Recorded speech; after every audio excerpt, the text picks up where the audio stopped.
राजस्थान की एक ऐसी प्रेम कहानी, एक राजा और रानी की प्रेम कहानी, राजकुमारी और राजकुमार की प्रेम कहानी, जिसके ऊपर बहुत सारे गाने और बहुत सारी जिक्रियां बनी हुई हैं। राजस्थान यानी उस रेतीली जमीन पर आज भी कोई पति पत्नी या कोई प्रेम से रहता है तो उसे उसी प्रेमी और प्रेमिका का नाम दिया जाता है। दोस्तों, आज तक इस प्रेम कहानी की कोई भी बराबरी नहीं कर पाया है और आप लोग समझ भी चुके होंगे कि मैं किसके बारे में बात कर रही हूँ। एक रहस्यमयी और एक जादुई कहानी जिसे हम ढोला मारू के नाम से जानते हैं। बहुत ही सुंदर गाथा है, बहुत सुंदर कथा है, बहुत सुंदर प्रेम कहानी की निशानी है। जिसने भी सुना बस यही कहा कि भाई प्रेम कहानी हो तो ढोला और मारू जैसी हो। आप इस कहानी को सुनोगे तो शायद आपको बहुत सारी चीज़ों के बारे में पता चलेगा। सच्चा प्रेम किसे कहते हैं ये भी थोड़ी सी जानकारी इसमें मिलेगी। तो क्या आप इस ऐतिहासिक कहानी को सुनने के लिए तैयार हैं? क्या आप हमारे साथ उस रेतीली ज़मीन पर चलने के लिए तैयार हैं? क्या उस रेगिस्तान में आपको भी हमारे साथ सफ़र करना है?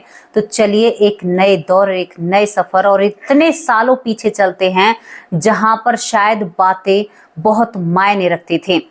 आपको लेकर चलती हूँ राजस्थान के विशाल थार मरुस्थल के बीचों बीच, यहाँ पर पुंगलगढ़ का एक किला, जहां पर एक सुंदर सी राजकुमारी ने जन्म लिया था।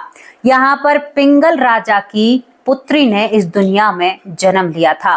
दोस्तों, जो ये पुंगलगढ़ राज्य था, इसमें कुछ दिनों के लिए सूखा पड़ा करती थी और उस सूखा पड़ने के दौरान यहाँ के वासियों को इस राज्य को छोड़कर अलग अलग जगहों पर जाना पड़ता था, क्योंकि सूखा के दौरान वहां पर उपजाऊ बिल्कुल भी कुछ भी पैदा नहीं होता था। तो यहाँ पर जो ये पुंगलगढ़ के राजा होते हैं, पिंगल राजा यानी पिंगल राजा जो होते हैं, इनके बहुत करीबी और बहुत प्यारे दोस्त थे जिनका नाम था महाराजा नल, जो कि यहाँ पर नरवल के राजा थे। यानी नरवल के राजा महाराजा नल और यहाँ पर पुंगलगढ़ के राजा पिंगल राजा, दोनों का बहुत अच्छा दोस्ताना और बहुत अच्छा याराना होता है। अब नल एक बार यहाँ पर पिंगल राजा के द्वार पर जाते हैं, यानी घर पर जाते हैं, राजमहल में, राज्य में जाते हैं और वहां पर ये शिकार करने के लिए निकलते हैं। ये दोनों एक खरगोश का पीछा करते करते बहुत घने मतलब अपनी राज्य की सीमाओं से बाहर निकल जाते हैं और ये दूसरे की सीमा में प्रवेश कर जाते हैं। कहते हैं वहां पर एक बहुत विशालकाय राक्षस रहा करता था और यहाँ पर राजा नल ने उस विशालकाय राक्षस का वध किया था। दोस्तों, उसको यहाँ पर पिंगलगढ़ लाया जाता है और पिंगलगढ़ में लाने के बाद यहाँ पर उस राक्षस को जिंदा ही एक दरवाजा जो होता है, यानी बहुत बड़े गेट में चिनवा दिया जाता है, यानी एक दरवाजे में चिनवाया जाता है। इसके बाद वो राक्षस यहाँ पर राजा पिंगल को एक श्राप देता है और कहता है कि मैं तब तक इसमें बैठा रहूंगा जब भी तुम्हारी बेटी के लिए कोई लड़का मोहर बांध कर आएगा या तुम्हारी बेटी से कोई विवाह रचाएगा, मैं उसके ऊपर जरूर गिरूंगा। ये मेरा तुमसे वादा है। यानी ये दानव, ये राक्षस इस तरह की बात करते हुए इसकी आखिरी बातें होती हैं। अब यहाँ पर इस बात को बहुत ही ज्यादा अहमियत दी जाती है। तो यहाँ पर जो ये राजा पिंगल होता है, ये कहता है नल से, क्योंकि बहुत खास दोस्त था, कि ऐसा होगा ही नहीं, मैं अपनी बेटी को दूसरे द्वार से विदा कर दूंगा। तभी एक भारी स्वर में आवाज आती है कि किसी भी द्वार से विदा करना, मैं तुम्हारे जमाई पर जरूर गिरूंगा। दोस्तों, इसके बाद यहाँ पर राजा नल अपने राज्य चले जाते हैं, यानी नरवर चले जाते हैं। तभी यहाँ पर पिंगलगढ़ में अकाल पड़ने लगता है, यानी भयंकर सूखा पड़ती है। यहाँ पर 1.5 साल की इनकी पुत्री होती है, जिसको यहाँ पर राजकुमारी मारू कहा जाता है और इसका नाम मारू होता है। तो यहाँ पर डेढ़ साल की मारू को लेकर राजा पिंगल और राजा रूपमती अपनी बेटी को साथ लेकर और बहुत सारी सेना के साथ राजा नल के दरबार में यानी राजा नल के घर पहुंच जाते हैं, राजमहल में कुछ वक्त बिताने के लिए। वहां पर दोनों दोस्त बैठकर पूरे दिन बात करना, पूरे दिन चर्चा करना और वक्त कैसे निकल जाता है इन्हें पता ही नहीं चलता। राजा नल का बहुत मन लगता है अपने दोस्त पिंगल राजा से और वो बड़ा खुश और प्रसन्न होता है। यहाँ पर राजा नल कहते हैं कि दोस्त, जब से तुम मेरे राज्य में आए हो बहुत खुशियां बिखरने लगी हैं। तुम्हारी बेटी के कदम बहुत शुभ हैं हमारे राज्य के लिए। और यहाँ पर तभी एक मंत्री आता है और वो कहता है, यहाँ पर एक घुड़सवार, कि महाराजा पिंगल जी, आपके राज्य में बारिश हो चुकी है और मौसम दोबारा से लौट कर आ गया है। जब ये बात पिंगल राजा के कानों में पड़ती है तो ये बात नल राजा के भी कानों में पड़ती है। नल राजा का एक पुत्र होता है। यहाँ पर नल राजा का जो बेटा होता है जिसकी उम्र करीबन 3 साल होती है, जिसका नाम ढोला होता है, नरवर राजकुमार ढोला। अब यहाँ पर ढोला की उम्र 3 साल होती है। नल राजा सोचता है कि मेरा दोस्त अगर चला गया तो मैं कैसे रहूंगा इसके बिना, क्या होगा, कैसे ये सब कुछ होगा। तभी यहाँ पर नल राजा एक फैसला लेते हैं। फैसला क्या होता है कि नल राजा अपने बेटे ढोला का, जो 3 साल का था, 1.5 साल की मारू से विवाह करने की बात यहाँ पर पिंगल राजा के सामने रख देते हैं। पिंगल राजा सुनकर गदगद हो जाते हैं कि दोस्ती रिश्तेदारी में बदल जाएगी और कहते हैं ढोला और मारू की उस वक्त जो शादी हुई थी, कहते हैं आसपास उस टाइम की ये पहली ऐसी शादी थी जिसमें सबसे ज्यादा पैसा खर्च किया जाता है और सबसे विशालकाय ये शादी होती है। दोनों की शादी हो जाती है, लेकिन मारू अभी 1.5 साल की थी। तो राजा, जो यहाँ पर पिंगल राजा होते हैं, अपनी बेटी को ले जाते हैं। लेकिन समस्या का क्या थी कि यहाँ पर भाई शादी हो जाती है, लेकिन उसके बाद नल को वो दानव याद आता है कि मैंने अपने बेटे की शादी कर दी और वो दरवाजा तो हर हालत में इसके बटेऊ यानी इसके जो जमाई साह हैं उसके ऊपर गिरेगा। ये मैंने क्या कर दिया। अब कर दिया तो कर दिया। अब यहाँ पर नल सोचते हैं कि उस समय देखा जाएगा, जो होगा माँ भवानी सब कुछ अच्छा करेगी। यहाँ पर राजकुमारी अपने पिंगल यानी पुंगलगढ़ पहुंच जाती है और वहां पर धीरे धीरे बड़ी होने लगती है। कहते हैं ढोला और मारू की जब शादी हो जाती है उसके बाद जो पुंगलगढ़ राज्य होता है उसमें दोबारा कभी सूखा नहीं पड़े थे।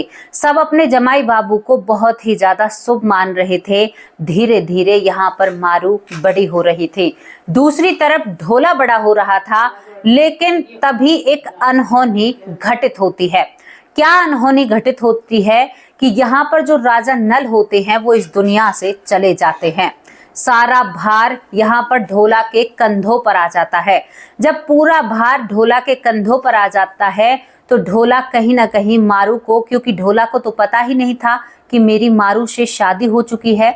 दूसरी तरफ पिंगल राजा जो होते हैं वो कई बार ढोला को संदेश भिजवाते हैं, लेकिन ढोला उन संदेशों पर ध्यान नहीं देते हैं, यानी वो संदेश ढोला तक पहुंच ही नहीं पाते हैं।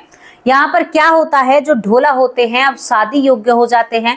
दूसरी तरफ जो मारू थी वो भी शादी योग्य हो जाती है। तो पिंगल की बेचैनी बढ़ने लगती है, यानी मारू के बाबा की बेचैनी। वो अपनी बेटी को देखकर समझ चुके थे कि मुझे मेरी बेटी की विदाई करनी है। जब 2 खतों का यहाँ पर कोई दोबारा लौटकर जवाब नहीं मिलता है, क्योंकि नल का बेटा जो ढोला था उसे ज्यादा जानकारी नहीं होती है पिंगल के बारे में, जबकि पिंगल और यहाँ पर नल राजा की बहुत अच्छी खासी उठा बैठी होती है। लेकिन दोस्तों, बच्चों के आगे सारी चीजें इधर उधर हो जाती हैं। अब भी ऐसा होता है, पहले भी ऐसा ही होता होगा। अब यहाँ पर जो नल का बेटा यहाँ पर ढोला होता है, ढोला को पास ही के एक राजकुमारी, मलवन राजकुमारी यानी मालवा की राजकुमारी पसंद आ जाती है और मालवा की राजकुमारी जो होती है मलवन, वो बहुत खूबसूरत तो होती है, लेकिन खूबसूरती के साथ वो घमंडिन भी बहुत ज्यादा हो जाती है। यहाँ पर जो मालवा के राजा होते हैं वो ढोला के लिए अपनी बेटी का कहते हैं कि हम आपको अपनी बेटी देना चाहते हैं, यानी प्रस्ताव रखते हैं शादी का। और ढोला इस बात को मान लेता है क्योंकि उसे पता ही नहीं है कि उसका कोई इंतजार भी कर रहा है। यहाँ पर ढोला की शादी हो जाती है इस मलवन राजकुमारी से जो मालवा की राजकुमारी होती है। लेकिन उधर इसका मारू इंतजार कर रही थी कि मेरा ढोला कब आएगा, क्योंकि वो अपने राजकुमार की कहानी सुनते सुनते बड़ी हुई थी। शिक्षा जो प्राप्त की थी वो भी उसने बचपन से ही सुना था कि उसका एक ढोला पति है जो बहुत खूबसूरत है। तो यहाँ पर मारू हमेशा ढोला की यादों में खोई रहा करती थी और उसने अपने मन ही मन अपने पति का चयन कर लिया था और वो केवल ढोला की थी, किसी और की नहीं हो सकती है। दूसरी तरफ जो पिंगल राजा होते हैं बड़े गुस्से में आते हैं कि ढोला ने उनके प्रस्ताव या उनके लिखे हुए खतों का कोई जवाब नहीं दिया। वहां पर सहनाइयां बज रही थी, राजपाट में खुशियां के लड्डू बट रहे थे, क्योंकि भाई यहाँ पर मालवा की राजकुमारी मलवन शादी होकर ढोला की पत्नी बनकर आ जाती है। दूसरी तरफ मारू बिरहा में जल रही थी और पति की याद में वो खाना पीना कम कर देती है और वो काफी कमजोर सी होने लगती है। अब यहाँ पर दोस्तों फिर दोबारा से एक बेटी का बाप होना बहुत बड़ी बात हो जाती है। तो यहाँ पर जो पिंगल राजा होता है वो दोबारा से खत लिखता है, कहता है कि इस तरह से तुम्हारी ढोला और मारू की शादी हुई है, तो ढोला तुम्हें मारू को लेने के लिए आना होगा। ये खत लेकर वो दोबारा से इसको नरवन राज्य भेजता है जहां पर नल का राज्य था, यानी ढोला का राज्य था। लेकिन ये खत अब यहाँ पर ढोला की पत्नी यहाँ पर जो मलवन होती है मलवन के हाथ पड़ जाता है। और जैसे ही ये खत मलवन के हाथ पड़ता है मलवन के पैरों तले जमीन खिसक जाती है कि ढोला की कोई पत्नी भी है। तभी वो अपने पिता से बात करती है मालवा के राजा से, तो वो कहता है कि हाँ बेटी, इसकी एक पत्नी थी और वो भी यहाँ पर जो पुंगलगढ़ है उसके राजा की बेटी मारू इसकी पत्नी है। ये बात सुनते ही मलवन हक्की बक्की रह जाती है। मलवन अपने एक आदमी को यहाँ पर पुंगलगढ़ भेजती है और कहती है कि देख कर आओ मारू कितनी खूबसूरत है, क्या वो मुझसे ज्यादा खूबसूरत है। अब यहाँ पर जो व्यक्ति यहाँ पर मलवन ने भेजा था यहाँ पर पुंगलगढ़, तो वो जब जाता है तो उस समय बताते हैं कि जो यहाँ पर मारू होती है, मारू अपने छज्जे पर खड़ी होकर अपने बाल सुखा रही थी और जैसे ही इस व्यक्ति की नजर मारू पर पड़ती है ये व्यक्ति मूर्छित हो जाता है। मारू इतनी खूबसूरत थी, ये व्यक्ति आंखों को खोल ही नहीं पाता है, उसका चेहरा ऐसे चमक रहा था कि मानो कोई आईना हो, इतनी खूबसूरत थी मारू। मारू की खूबसूरती को देखकर ये व्यक्ति दोबारा से यहाँ पर नरवर आता है और कहता है कि महारानी जी वो तो बहुत खूबसूरत है, उसे आते ही आपका सारा प्यार, लाड प्यार और इस सियासत मामले में आपसे यहाँ से सब कुछ छीन लिया जाएगा। मलवन इन सारी चीजों को सुनकर क्रोधित हो जाती है, सोचती है कि मारू तो मेरा पूरा शासन हड़प लेगी और यहाँ पर वो रणनीति तैयार करने लगती है कि मैं मारू को इस महल में नहीं आने दूंगी। दोस्तों खत पर खत आते हैं। यहाँ पर जो मारू होती है अपनी दासी कमलनी, जो दासी कमलनी होती है उसके हाथों भी पत्र लिखवाती है, लेकिन मलवन उन पत्रों को यहाँ पर ढोला के पास पहुंचने ही नहीं देती है। मारू को पता चलता है, मारू के पिता पिंगल राजा गुस्सा हो जाते हैं और कहते हैं कि अब मैं तुम्हारी शादी कहीं और करूंगा। नल का बेटा है तो ये थोड़े ही है, हमारा जमाई है तो ये थोड़े ही है, इतना घमंड में जिएगा। ऐसे घमंडी लोगों से मैं रिश्ता रखना नहीं चाहता। यहाँ पर इस तरह की भावनाएं बन जाती हैं। दोस्तों यहाँ पर दूसरी तरफ जो मारू होती है वो अपने पिता से साफ शब्दों में कहती है कि पिताजी मैं जाऊंगी तो ढोला के ही घर जाऊंगी, वरना आपके घर से मेरी अर्थी उठेगी, आप ये बात समझ लेना। लेकिन पिता भी अपने गुस्से में यहाँ पर राणा लाखा जो पड़ोसी राजा होता है राणा लाखा से अपनी बेटी के विवाह का प्रस्ताव रख देता है। अब यहाँ पर जो मारू होती है बड़ी व्याकुल हो उठती है कि पिताजी ने ये क्या किया। वो अपने पिता से कहती है नम भरी आंखों से कि पिताजी आपने सही नहीं किया है, अब यहाँ पर जो इसकी सखी दासी होती है, इसका नाम कमल नील होता है, इस दासी को बुलाती है और कहती है कि कोई ऐसा व्यक्ति लाओ जो मेरा संदेश ढोला तक पहुंचाए।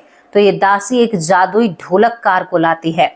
यहाँ पर ये कहती है कि राजकुमारी, ये ढोलककार ऐसा है कि इसकी ढोलक पर जब थपकी मारते हैं तो इसकी ढोलक खुद ब खुद उस संदेश को गाती है जिस संदेश को इस ढोलक पर चिपकाया जाता है। अब दोस्तों यहाँ पर मारू अपने पूरे दिल का दर्द एक चिट्ठी में लिखती है और उस चिट्ठी को ढोलक पर चिपका देती है। उस ढोलक आवाज से कहती है कि इस ढोलक की आवाज केवल मारू के कानों में जानी चाहिए। तो वो ढोलकबाज कहता है कि राजकुमारी आप बेफिक्र हो जाइए, दूसरे व्यक्ति को ये ढोलक ही सुनाई देगी, लेकिन आपने चिट्ठी मारू के नाम लिखी है, राजा मारू के नाम, तो उसके कानों में ये जो आवाज है ढोलक की वो स्वर में नहीं गाते हुए बताएगी और पूरी कहानी उनको बताएगी। मैं आपके खत को पढ़ भी नहीं सकता, ऐसी ऐसी चीजें उस समय में हुआ करती थी। अब ये ढोलकबाज बिल्कुल गरीब और फकीर का भेष रख कर जाता है, यानी भिखारी की तरह जाता है। तो यहाँ पर जो नरवन की सेना होती है वो इसको रोकती नहीं है और यहाँ पर जो राजा का कक्ष होता है उसकी खिड़की के पीछे बैठकर ये जो भिखारी के रूप में ढोलकबाज होता है ये अपनी ढोलकी पर थाप मारने लगता है। सभी लोगों को ये ढोलकी की थाप सुनाई दे रही थी, लेकिन उस ढोलकी खुद गा रही थी, ढोला रे ढोला तेरी बाट देखे मारू, कब जाएगा तू, वो बैठी है गलियारू। मतलब इस तरह की कुछ पंक्तियां ये ढोलकी बोलती है और पूरे बचपन से लेकर जवानी तक की पूरी कहानी जो यहाँ पर मारू ने उस पत्र में लिखी थी वो सारी कहानी ये ढोलक थपकी की सुर में यहाँ पर मारू के कानों में सारी आवाज पड़ती है। अभी यहाँ पर ढोलकी वाले को यहाँ पर जो ढोला होता है वो अपने महल में बुलवाता है और कहता है कि तुम अभी अभी क्या गा रहे थे। तभी यहाँ पर ढोलकीबाज कहता है कि राजन मैं तो कुछ नहीं गा रहा था, मैं तो केवल ढोलकी बजा रहा हूँ। तो यहाँ पर ढोला कहता है कि मुझे दोबारा से अपनी ढोलकी की आवाज सुनाओ। दोस्तों यहाँ पर वो ढोलकबाज फिर अपनी ढोलकी पर थाप मारने लगता है और ढोलकी अपने स्वर में फिर कहने लगती है, ढोला रे ढोला तेरी बाट देखे मारू, बैठी तेरे इंतजार में गलियारे में मारू, ढोला तूने ये क्या किया। अब ये यहाँ पर बड़ा ही भावुक होता है और उसके बाद इस ढोलकबाज से कहता है कि भाई तुम मुझे ये बता कि ये मामला क्या है, कौन है ये मारू। ढोला तो मेरा नाम है। इसके बाद ये ढोलकबाज और भी कहानी बताता है पूरी। तो यहाँ पर जब वो मारू की सुंदरता की व्याख्यान करता है तो यहाँ पर जो ढोला होता है उसके आंखों में चमक आ जाती है और कहता है कि मैं अपनी धर्म की पत्नी को कैसे भूल सकता हूँ। दोस्तों यहाँ पर जब इस मारू को पता चलता है जो कि राजा होता है कि मेरी पत्नी जो मलवन है उसे पहले से ही ये सब कुछ पता था, तो यहाँ पर ढोला अपनी पत्नी पर बहुत क्रोधित होता है। कहता है कि तुमने अपना धर्म नहीं निभाया, वो भी नारी है और तू भी नारी है, तू ऐसा कैसे कर सकती है। मैं अब अपनी मारू को लेकर जरूर आऊंगा, वो मेरे इंतजार में बैठी हुई है। यहाँ पर जो ढोलकीबाज था मारू ने कहा था कि एक बार ऐसे और फिर दूसरे खत को लगाकर दोबारा से इस ढोलकी को बजाना। दोस्तों यहाँ पर ऐसे ही ये ढोलकीबाज करता है, कहता है कि राजा आपको एक बार और इस ढोलकी की ताल सुननी होगी। तो इसके बाद जब उस ढोलकी को बजाया जाता है तो यहाँ पर दूसरी बार उस ढोलकी पर लिखा हुआ था, वो ढोलकी गा रही थी कि ढोला जल्दी अइयो देखूं तेरी बाट, रास्ते में खड़ी वरना ले जाएगा कोई और बाज। मतलब ढोला मैं तेरी बाट देख रही हूँ, जल्दी अइयो मैं रास्ते में खड़ी हूँ, अगर देर कर दी तो मुझे कोई और ले जाएगा, क्योंकि उसके पिता ने उसकी शादी यहाँ पर राणा लाखा से तय कर दी थी। दोस्तों ढोला इन शब्दों को सुनते ही अपने ऊंटों पर सवार होता है और सवार होने के साथ साथ इस ढोलकीबाज को अपने साथ लेता है। 50 सैनिकों के साथ वो चलता है, पूरे रेत के रेगिस्तान में चलता ही जाता है। रास्ते में रात के वक्त कई डाकुओं से उनकी मुठभेड़ होती है, उसमें सेना सबरी खत्म हो जाती है, लेकिन वो ढोलकीबाज और ढोला बच जाते हैं। उसके बाद जाकर ये पुंगलगढ़ पहुंच जाते हैं। पुंगलगढ़ जैसे ही पहुंचते हैं तो यहाँ पर ये गाथा थी कि जो भी इस राजकुमारी से विवाह करेगा यानी मारू से, उसके ऊपर ये दरवाजा जिसके अंदर एक दानव एक राक्षस को चिन दिया गया था जिंदा, वो जरूर गिरेगा। तो दोस्तों यहाँ पर जो ढोला होता है, एक दिन वो एक गार्डन उस तरह का, मतलब एक बाग में ठहरता है। बाग में ठहरने के बाद ढोल की बाज के हाथों से संदेश पहुंचाता है और कहता है कि बता दो जाकर मारू को उसका ढोला आ चुका है। जैसे ही ये बाग में उस ढोल की बाज से संदेश पहुंचाता है तो वहां पर जो मारू की दासी होती है उसके हाथों संदेश पहुंचता है मारू के पास और मारू खुश हो जाती है। मारू कहती है कि पिताजी तुमसे बहुत नाराज हैं। संदेश लिखती है, तुम अगर मुझे ले जाना चाहते हो तो 2 दिन के बाद ही तुम्हें मुझे यहाँ से ले जाना होगा, वरना मेरे द्वारे पर बारात चढ़ाएगी और ऐसे ऐसे यहाँ पर एक जो दरवाजा है वो जरूर मेरे पति पर गिरेगा, जो मेरा पति बनेगा। अब तुम देख लेना तुम्हें मुझे कैसे ले जाना है। दोस्तों यहाँ पर ढोल की बाज और जो ढोला होता है दोनों जुगत लगाते हैं और आपस में दास और दासियां इनके खतों को एक दूसरे के पास पहुंचा रहे थे। वो ढोलकी से उसकी चिट्ठी को सुनाया करता था, वहां पर दासी पढ़कर उस चिट्ठी को मारू को सुनाया करती थी और इनका प्रेम और भी ज्यादा परवान चढ़ने लगता है। अब समस्या क्या थी? समस्या ये थी कि भाई जो पुंगलगढ़ का जो दरवाजा है वो दरवाजा यहाँ के जमाई के ऊपर गिरना है। ये बात यहाँ पर जो पड़ोसी राजा राणा लाखा होता है, जब उसे पता चलती है तो राणा लाखा अपनी बारात लेकर ही नहीं आता है, ये और नहले पर दहला हो जाता है। लेकिन यहाँ पर पिंगल जो राजा होता है वो कहता है कि ढोला के साथ तो मैं अपनी बेटी को नहीं भेजूंगा। पहला वो क्या राज बताता है कि अगर उसे कुछ हो गया तो मैं अपने दोस्त को क्या जवाब दूंगा, यानी नल को क्या जवाब दूंगा। दूसरी बात, उसने मेरा अपमान किया है। अब यहाँ पर मारू तो सजी धजी बैठी थी यहाँ पर अपने ढोला के साथ जाने के लिए। दोस्तों तय समय होता है, ढोल की बाज एक रास्ता निकालता है। ढोल की बाज कहता है नल, यहाँ पर जो ढोला होता है, ढोला से ढोल की बाज कहता है कि एक काम करना होगा, ऊंट पर तुम दोनों बैठकर आओगे और उसी दरवाजे से आना। हम भी देखते हैं कि वो कैसे गिरेगा। मैं उसके नीचे एक लाठी लगा दूंगा, वो तब नहीं गिरेगा, इतने रुका रहेगा और तुम निकल जाओगे, उसके बाद ये सब कुछ सही हो जाएगा। दोस्तों ढोल की बाज रात के वक्त ही उस दरवाजे में 2 लाठियां लगाता है, बहुत मोटी मोटी लाठियां सी लगाता है उस दरवाजे में कि भाई कहावत है सच हो जाए। अब ढोला खिड़की से अपनी मारू को आवाज लगाता है और मारू खिड़की से देखती है और कहती है कि ढोला मैं आई। और यहाँ पर मारू अपनी माँ रूपमती से आदेश लेती और कहती है कि माँ बाबा से कह देना उसकी बेटी विदा हो रही है। और यहाँ पर मारू अपने ढोला के पीछे बैठ जाती है। ढोला कहता है कि मारू तुम पीछे मत बैठो, तुम्हें आगे बैठना होगा, क्योंकि वो दरवाजे की कहावत है ना। तो यहाँ पर मारू कहती है कि ढोला तुम चिंता क्यों करते हो, मैं तुम्हारे साथ हूँ, मैंने सब चीज का जुगाड़ कर दिया है। कई चीजें की जाती हैं, लेकिन जैसे ही ऊंट उस दरवाजे के नीचे से गुजरता है तो दोस्तों कहने वाले कहते हैं कि दरवाजा सिर की तरफ तो नहीं गिरता है, लेकिन ऊंट की जो पुच्छी होती है यानी पीछे का हिस्सा जो होता है उस पर दरवाजा गिर जाता है और गिरने के कारण उस ऊंट की पूंछ उसमें अटक जाती है। जब पूंछ अटक जाती है तो यहाँ पर जो राजा ढोला होते हैं वो ऊंट की पूंछ को काट देते हैं और ऊंट आगे निकल जाता है। लेकिन कुछ कहावतों में ऐसा भी कहा गया है कि उसी वक्त से जो ऊंट की पुच्छी है वो हमेशा नीचे की तरफ रह गई, ऊंट की बनावट ऐसे बन गई। कुछ लोगों का ये कहना है, हालांकि ये एक वैज्ञानिक तथ्यों से देखें तो ऐसा नहीं हो सकता और हो भी सकता है। वो दरवाजा जरूर गिरता है लेकिन ऊंट की पुच्छी पर गिरता है और ढोलकिया अपनी ढोलक में तान बजा देता है। तान क्या होती है? विदा हुई रे पुंगल की लाडो, विदा हुई रे पुंगल की लाडो, मिलके सगुन मनाओ रे, आज बेटी विदाई हुई है, जा पहुंची अपने ससुराल रे।